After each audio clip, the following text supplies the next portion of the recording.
Our last P4P episode on the Poltergeist Phenomenon raised some questions and discussions. So today in part 2 on the Poltergeist Phenomenon, I interview Professor Dr. Bierman, a theoretical physicist who has contributed a lot to research to parapsychology as well.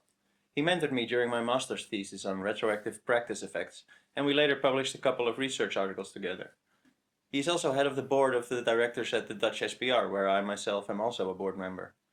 So join me for another edition of Proof for the Paranormal in episode 41 of I'm Just Gonna Say It, the Poltergeist Phenomenon Part 2, Academic Science versus Field Research, an interview with Professor Dr. Bierman, theoretical physicist. Here we go.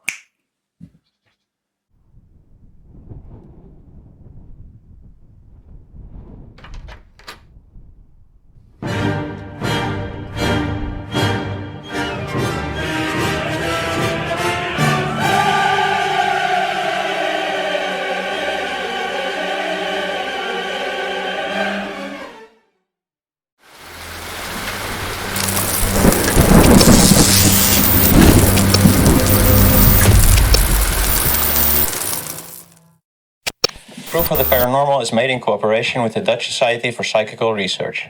More info on dutchspr.org. Academic parapsychology tends to see poltergeist as a non-spirit related phenomenon, because the phenomena are often bound to a person, often with psychological issues. They see it as a form of involuntary psychokinesis. Aside from poltergeist, academic parapsychology distinguishes hauntings, which are bound to a place instead of a person. But here too, it tends to avoid the spirit subject, mostly I assume because of the inability of science in the current state of technology and understanding to falsify the survival hypothesis. The survival hypothesis states that our consciousness survives after death. I find this somewhat strange and ask Dr. Bierman for his 2 cents on the subject. Let's have a look. Hey Dick, welcome to the show. Well, let's start right away with some questions. First of all, what is your view on death and the afterlife in general? I mean, as a physicist, I would assume you go by conservation of energy or something, but tell me. Oh, well, no, actually, it's not on physical grounds that I'm skeptical about survival. Okay. It's more from a aesthetic perspective. It doesn't make any sense that for me it's kind of strange that you first have a system that maintains life and regulates life on the earth with all kinds of people doing all kinds of things. And then after dying, actually the whole thing continues in a slightly different way. That doesn't make any sense. No, if you put it like that, I kind of agree with you, but I tend to see it more as well, that this physical life is kind of the only way to experience things, so to speak, because of duality and stuff like that. Mm. And well, what's out there? I mean, of course, nobody knows, of course, but I think the evidence, but the signs at least that there is something going on there through stuff like kids who tell about their past lives and stuff like that. That kind of convinces me, convinces me that there is something after this. But anyway, well, actually, there is one model that seems to, in some way, might be acceptable. I could swallow that model, and that is that in some way dying is a transitional phase. And if that phase, this transitional phase, is disturbed in some way or another,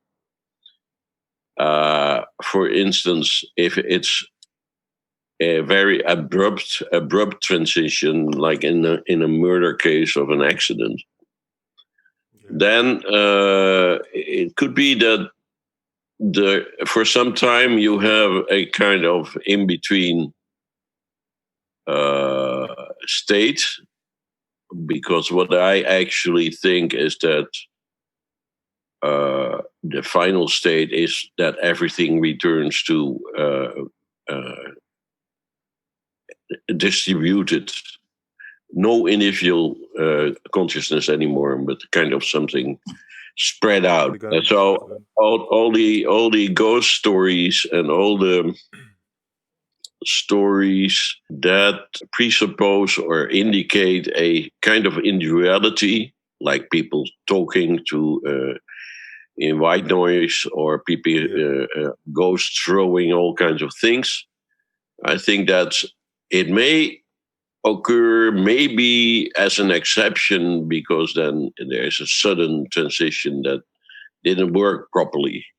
Normally, you should return to the sea. First, you are a hand drop, so you have some individuality, and then at dying, you return to the sea. So then we have to deal with survival as a disturbed transition and as an exception.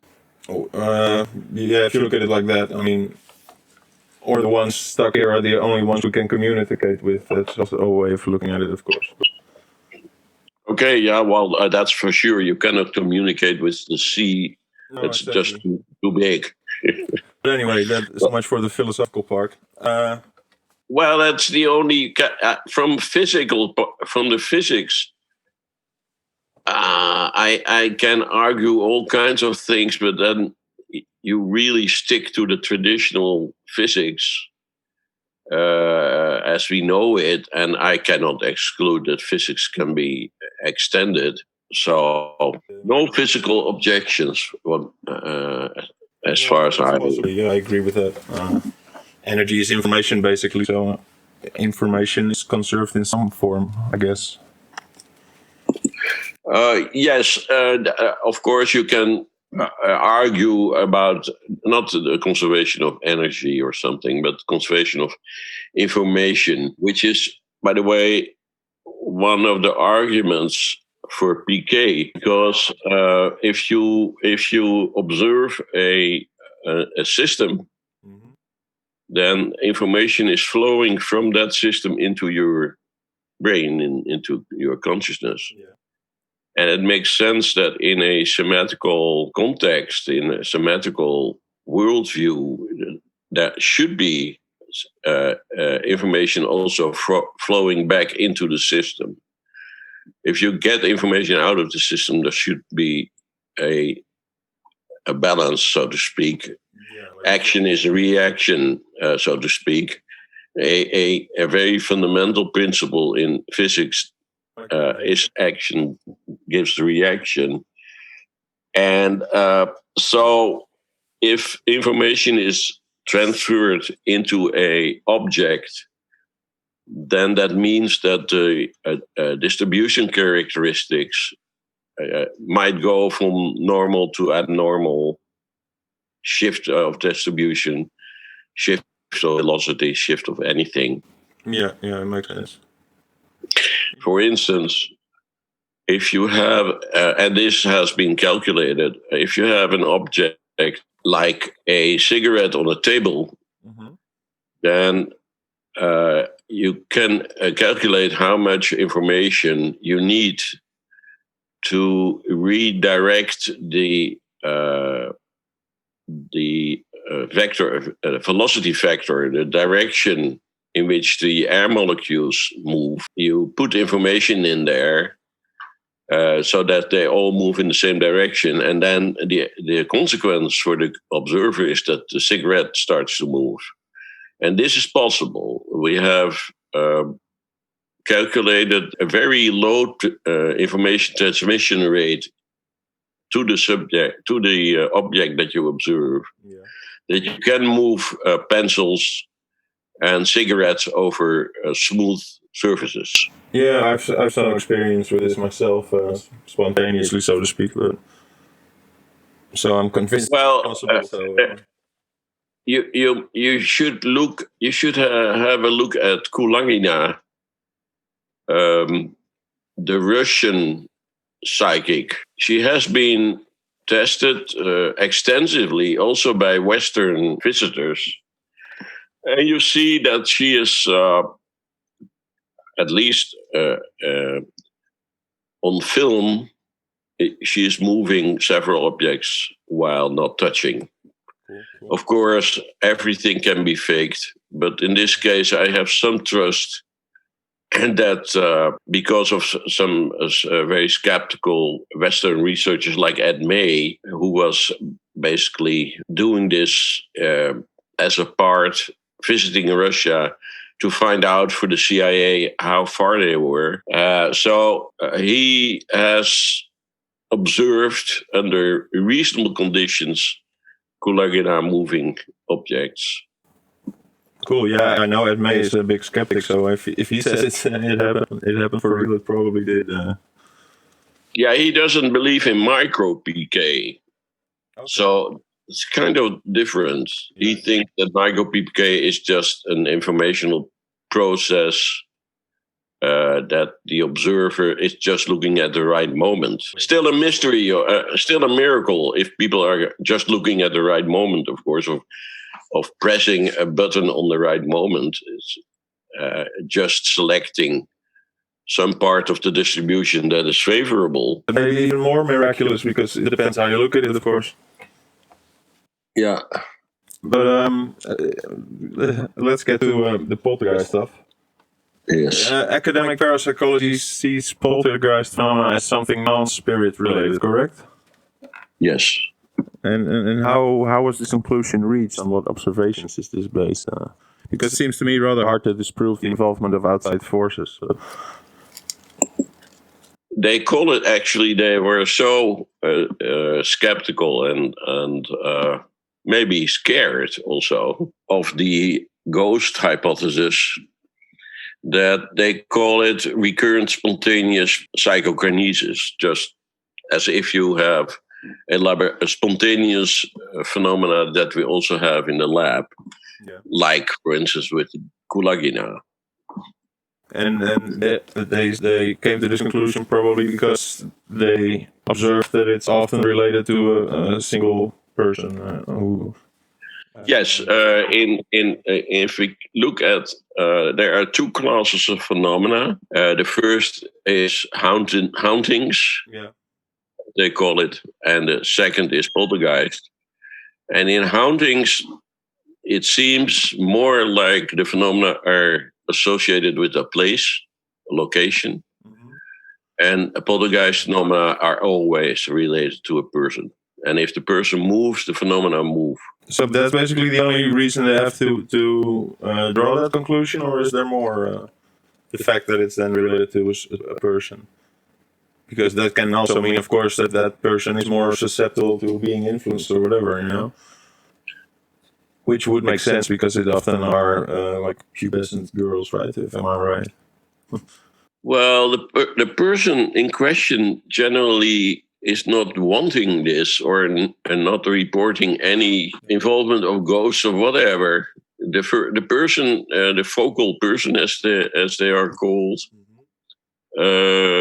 they basically are bystanders, and very possibly it seems that a psychological explanation is that the focal person has big mental problems.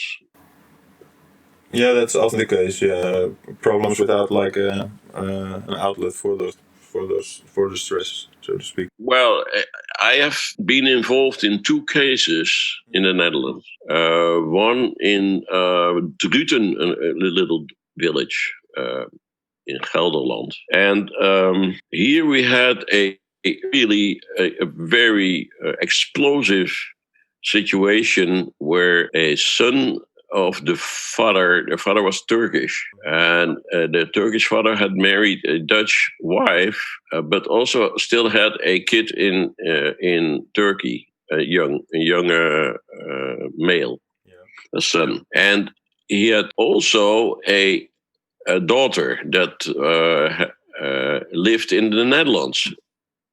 And at some point, he had the son coming over from Turkey, and the son fell in love with the daughter.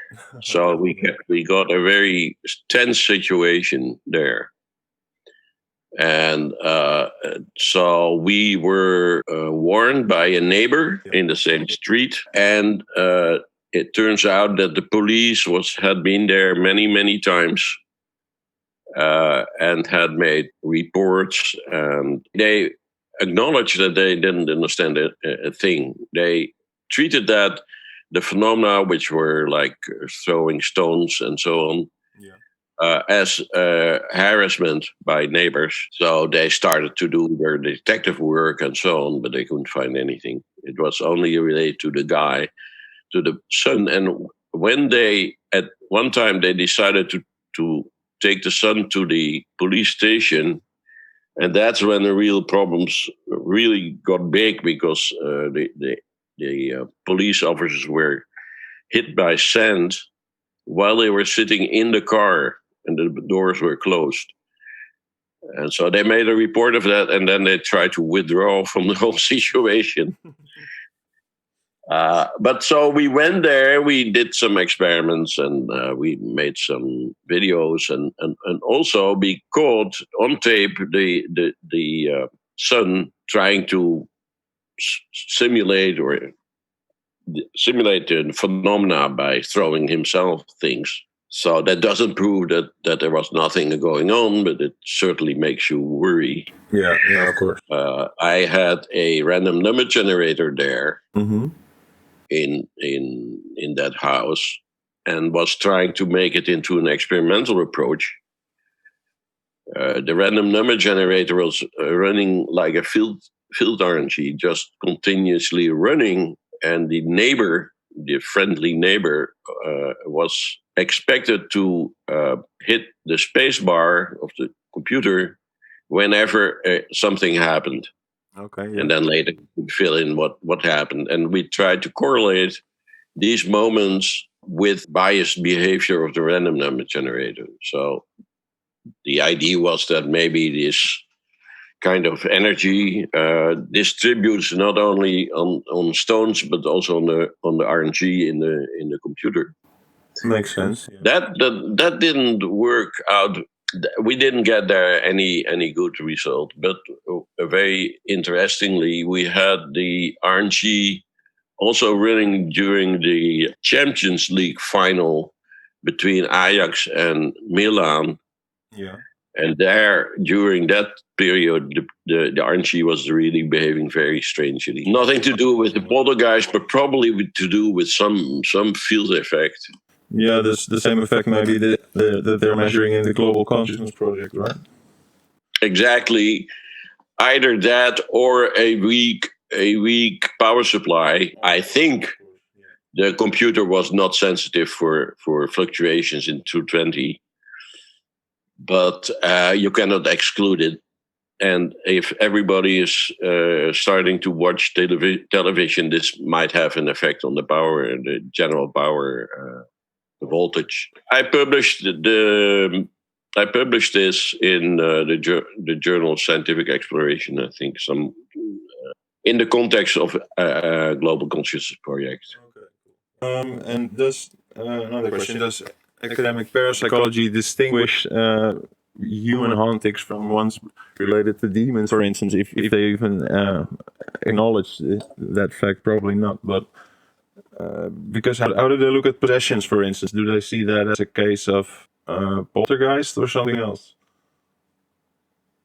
Since that is personally related. I possession, I must say, I don't know enough about that, but I would say at first that's there's a mental problem somewhere. Yeah, well, obviously, but whether that's externally caused or internally caused or whatever the reason there is, I don't know. No, I think we can't really know yet. That's the whole problem in those cases. At least on a scientific level, we can't. I mean, you can make all kinds of assumptions, of course, but. Well, let me say one thing about the whole this whole idea of poltergeist, and the name even is very dangerous, I would say. When we arrived in Druten, Yeah. I was there with Hans Gerding as co-researcher. the whole street was filled with people that were kind of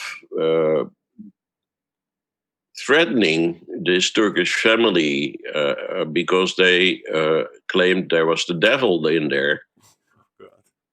And that's not only the people there were and we were really kind of scared to enter the house, basically. But not only the people there were claiming that something should be done with this devil boy. Yeah. But actually, the imam had the same idea. Okay. And that's really, I found it dangerous. Yeah. People tend to go back to medieval days. Yeah, exactly. With pitchforks and torches and stuff. No, that's not good, of course. But well, I'm in the middle with the whole thing. I do see a lot of signs that it seems to be something external sometimes. Even with cases of when someone suddenly goes crazy and kills his whole family and then himself, for instance, it seems to me more or less of a leap in logic, so to speak, to think that an external force is involved and that somebody who's totally normal always suddenly totally loses it and does something like that against his character usually. People can change it rather dramatically under certain pressures. It's true, yeah, but well, still we don't know then whether that's their doing or something else, of course. But I guess we won't ever find out until science gets some way to measure that stuff. The problem here is that's another problem that the scientific approach can hardly handle a model that is not falsifiable. Yeah. I mean, unless you say that it's for sure that ghosts cannot jump, and then people claim they saw jumping ghosts, then you get somewhere. But we don't know what ghosts are not capable of. So far, they can do anything, and that means that you never can rule them out, so to speak, which is bad for science. Yeah, doesn't mean that it's not true, but it also explains maybe why people don't like this whole idea of ghosts jumping around.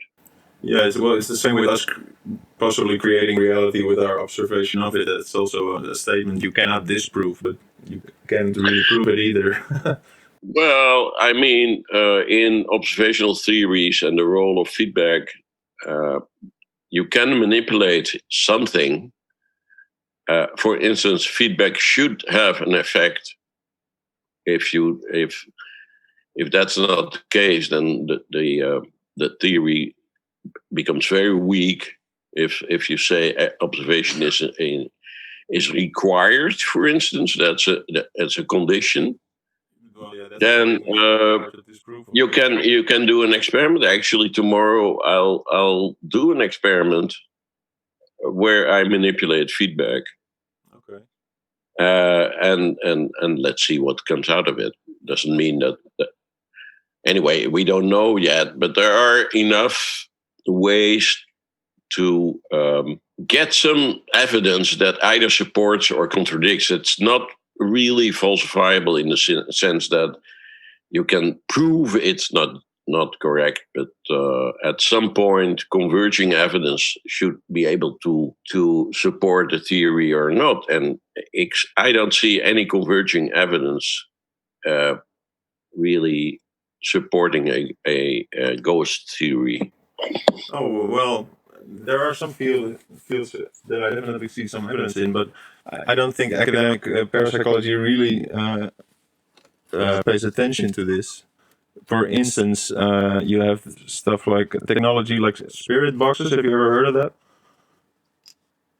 No. That's it's a pretty simple device, a radio receiver basically, which sweeps the spectrum either in AM or FM, like a couple of times a second, it changes its frequency and goes along the whole spectrum.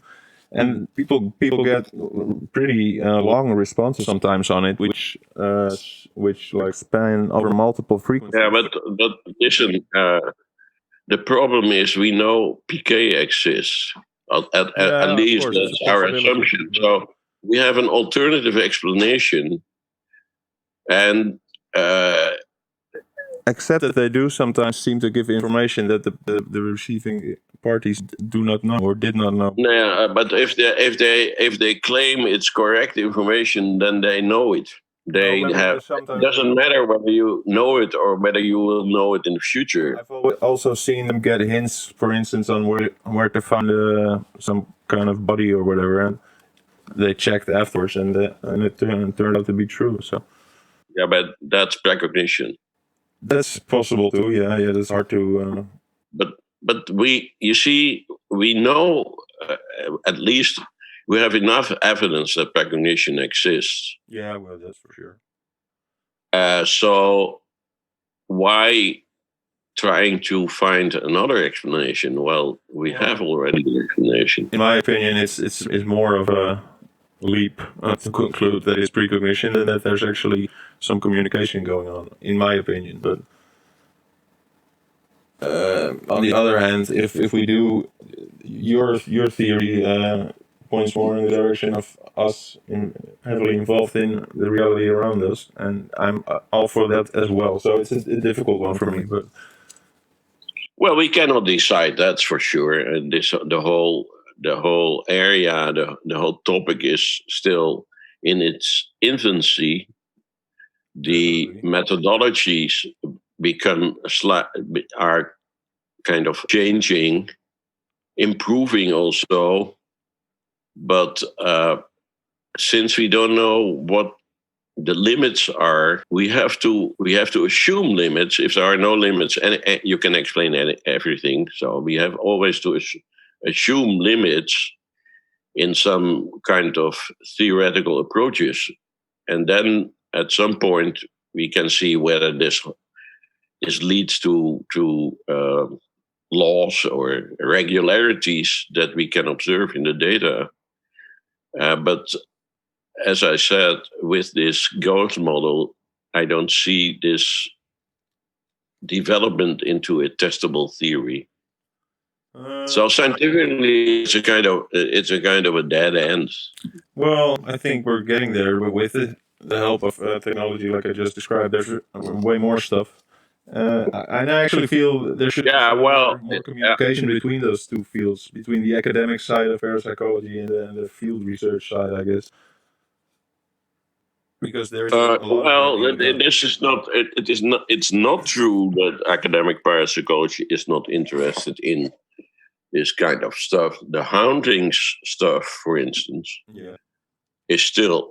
You will see at every PA convention at least one contribution on a haunting case, and one of the interesting things there is that it's almost sure that it has something to do with magnetic fields at the place where the hauntings occur. Well, yeah, that tends to push me more in the whole ghost theory direction than PK actually, but.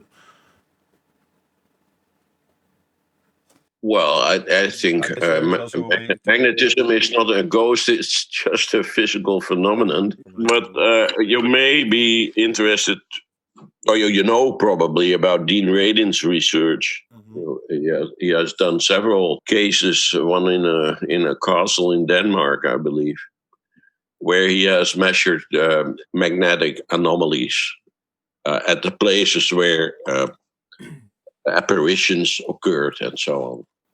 Yeah. Did you ever experience anything yourself in that department with deceased loved ones or whatever stuff happening? That's coming up. But first, I'm just gonna say it eats up a lot of time. Please show your appreciation by liking and sharing this video and by subscribing to the channel if you haven't done so already. For those wishing to support me, there's a link in the description to my Patreon page, as well as the channel website at imjustgonnasayit.com. for channel merchandise and the option to make a one-time donation via PayPal. And now back to the interview. Well, I certainly have had occurrences of small PK around me. Not micro, macro PK, so it's observable with the naked eye, like a cork jumping out of the bottle for no reason, and it was not hot or something. It was no pressure buildup or something like that. So it was strange. Yeah. But you always the personal thing is observations are always, in some sense, there is always a way to deny what happened, or to doubt whether your perception was okay. Yeah. Except, of course, if you take your films or videos yourself, and you're not crazy in the sense that, or if there's some witnesses there, that helps too, of course. But yeah, no, both are. I mean, nowadays video is not enough. It is, but I mean, it's not enough for others. But it can help you yourself. So if you doubt, you had some event. I'm glad that myself happening. I've had some very weird experiences, and in most cases there were people there. So that definitely helps to convince yourself that you're not going mad or something, because that definitely crosses your mind. At least in my case. Yeah.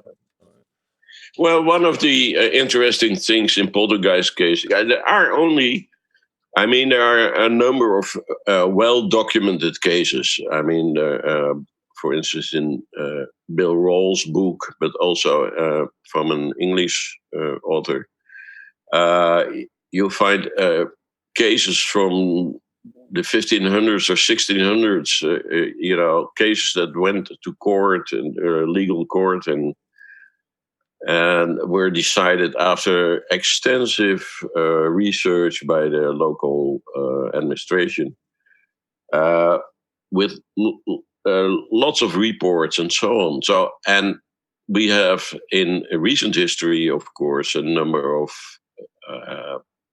cases like Miami and Rosenheim. Those are the best, as far as I'm concerned, where it was obvious that filming the phenomena did stop them. Well, you hear that more often, that they at least get a bit shy when you start filming. Not always, but yeah, after some time, it seems that it returns. But I once tried to persuade a researcher who was always doing this by the name of Bijl, who was training people to do PK. And he started with levitation of tables, the standard, let's say, put your hands on the table. Yeah.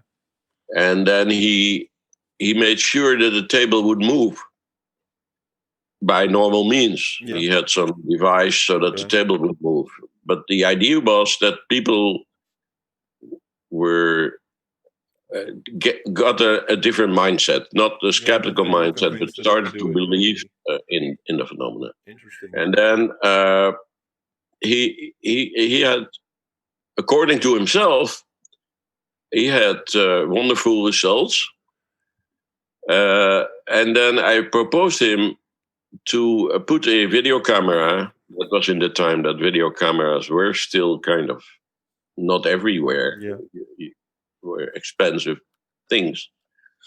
A video camera at his meetings, infrared or something, because it also had to be slightly dark. Yeah.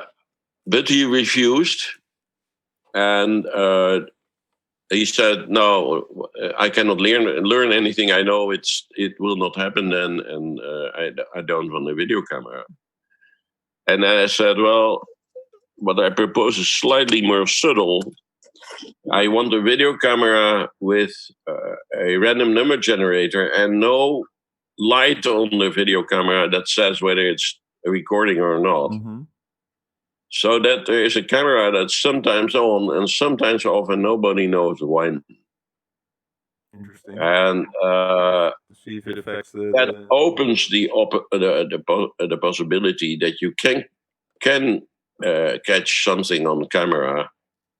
But if you, the other interesting thing would be that you don't catch anything on camera, but still the report says there were several events.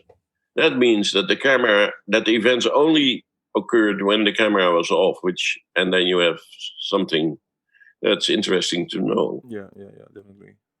But he didn't want to. I see, that's the problem I have very often with people that believe it, and strong believers, that they don't want their belief to be tested. Yeah, you hear that a lot. It kind of surprises me because it would be the first thing I would do. But it is interesting. In Miami, the Miami case was very interesting because it lasted a long time. Mm-hmm. In the warehouse, which Julio was the focal person, a clerk in the warehouse. And they did some interesting things later also in a laboratory with him. Okay. And there, because in America you have so many local television stations, and every time there was another KOW, whatever, coming in and taping the phenomena. But every time they put up the camera, it really stopped immediately.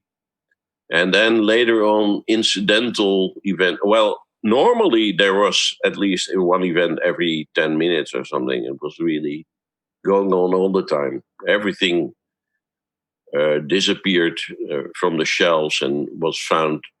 It was then later found at a different place. Actually, so many observations have been made that they could construct a force field from that.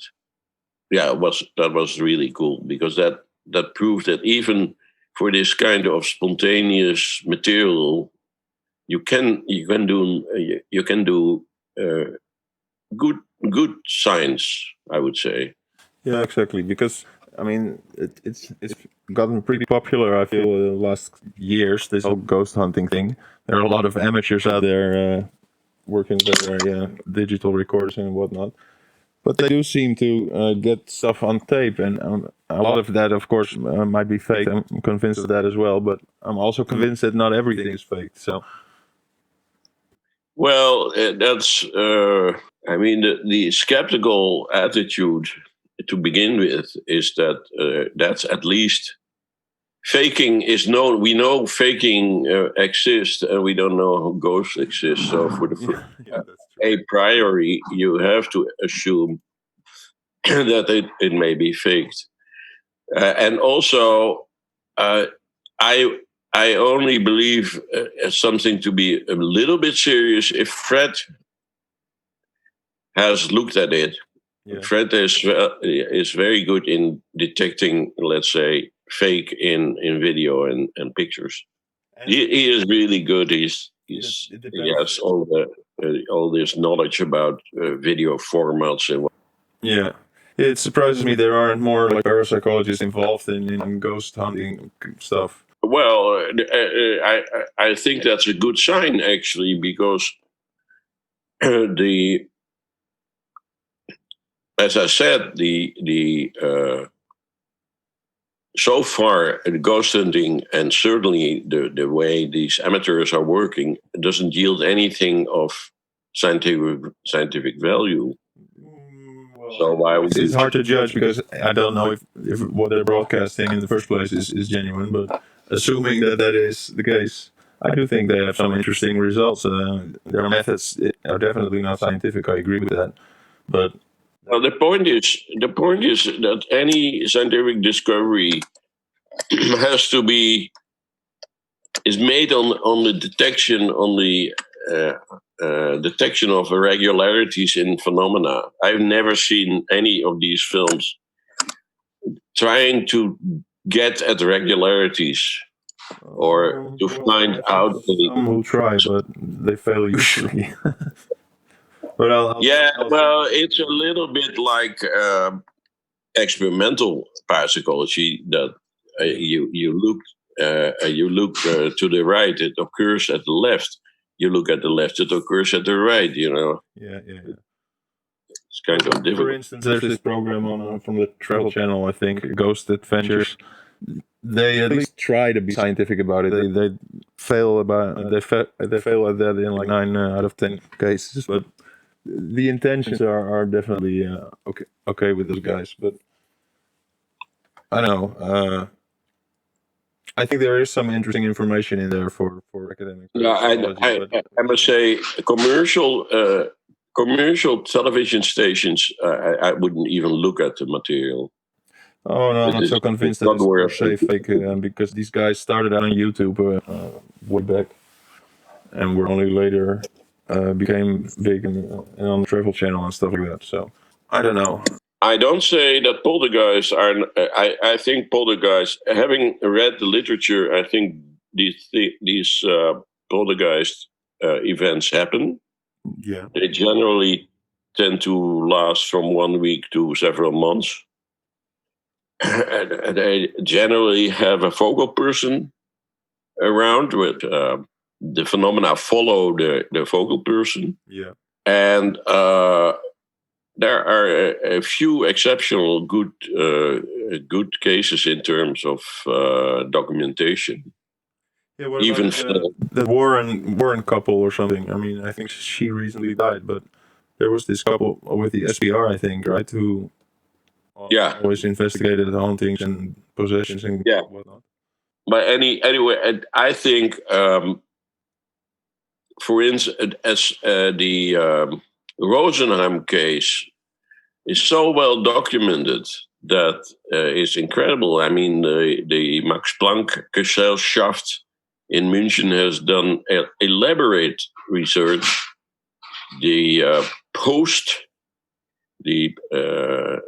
office and post and telegraph and telephone office, they did a lot of research, and the group of Bender was there also, made some videos, and von Lucadou was there when he was young, and he actually saw the swinging of lamps and the painting swinging on the wall, explosions of the bulbs, by the way, by the light bulbs. Yeah, I've experienced that myself too a couple of times. It's pretty weird. And but there, they couldn't film it.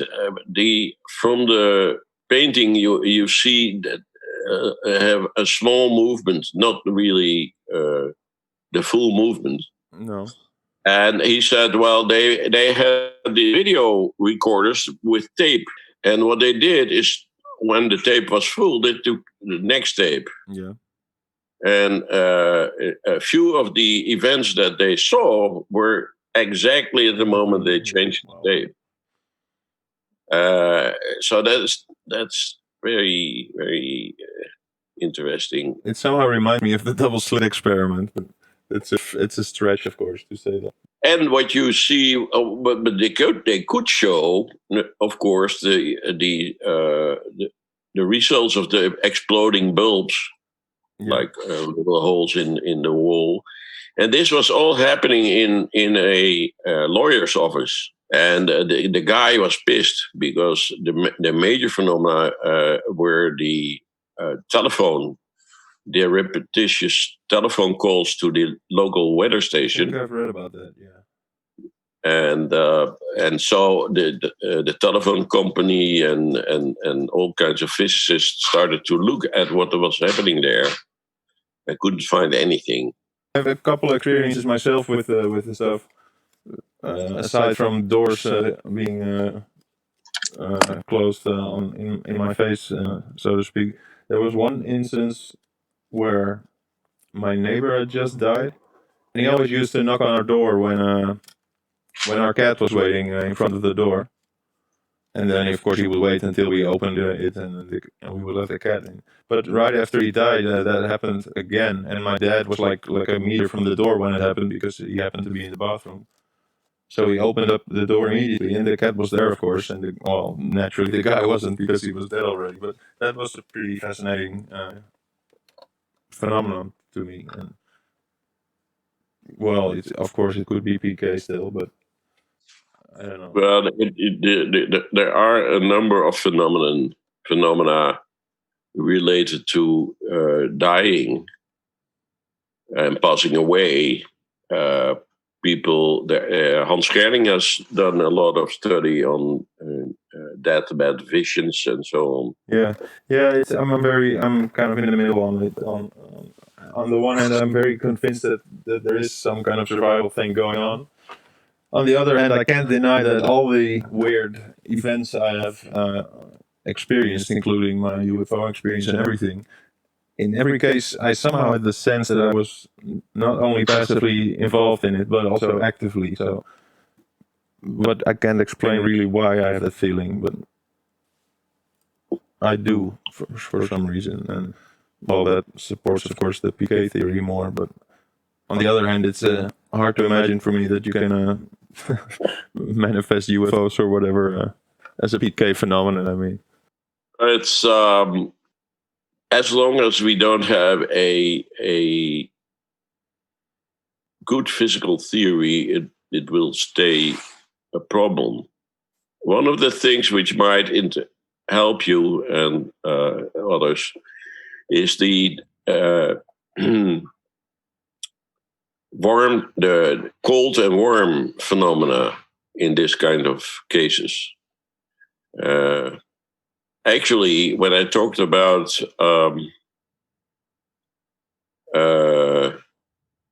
the cigarette and Kulagina, yeah, and let's say the addition of or negentropy in putting negentropy into the system, basically putting some information in the system so that the velocity of all the air molecules become kind of the same. That might also fit with this observation that it's cool at some of these spots, very cool. As well in hauntings as in PK phenomenon. Okay, I didn't know there was a case with PK too. That's interesting. There's pay always attention to temperature effects. Yeah, that's very interesting. That's one of the regularities that I think tells us something. Yeah, it definitely does. But I didn't know it happened with PK phenomena too. That's really interesting, actually. But it makes sense when you think about it. Well, anyway, I think that concludes at least my question. So let's keep it at that. Thanks for the interview, and you're welcome. And tomorrow, yeah, I'll speak to you tomorrow. Don't miss the testinar. No, I'll be there, of course. Okay. I see you tomorrow then. And that concludes the interview. I feel that science is striving beyond its purpose of discovering truth, when it ignores theories because they are not yet falsifiable. This poltergeist and ghost thing is a perfect example of that. While everything points the intuitive mind towards a phenomenon related to spirits and the survival of consciousness after death, academic parapsychology avoids this at all costs and chooses the more testable explanation that is less hard to absorb in the current paradigm, which in this case is psychokinesis. But from a bird's-eye perspective on the world, I think this is far more of a stretch of what's possible than assuming we are dealing with surviving consciousness. Add to this that everything that religion and spirituality claims and has written about it, and it becomes even more clear. But of course, science states these beliefs just stem from our forefathers' ignorance of how reality works. On another level, the PK theory also appeals to me, because as I suspect that reality is created or at the very least heavily influenced by our observation and thoughts of or about it.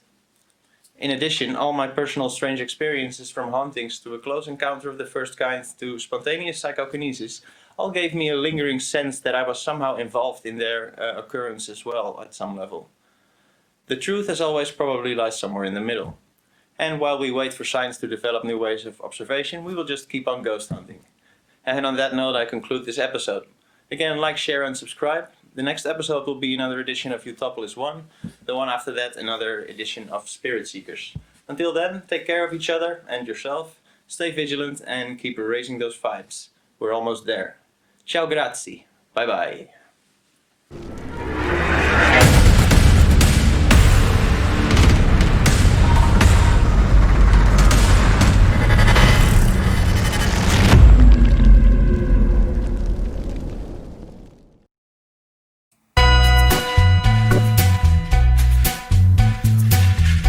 What the fuck was that? Take a little walk to the edge of town and go across the tracks, where the viaduct looms like a bird of doom as it shifts and cracks, where secrets lie in the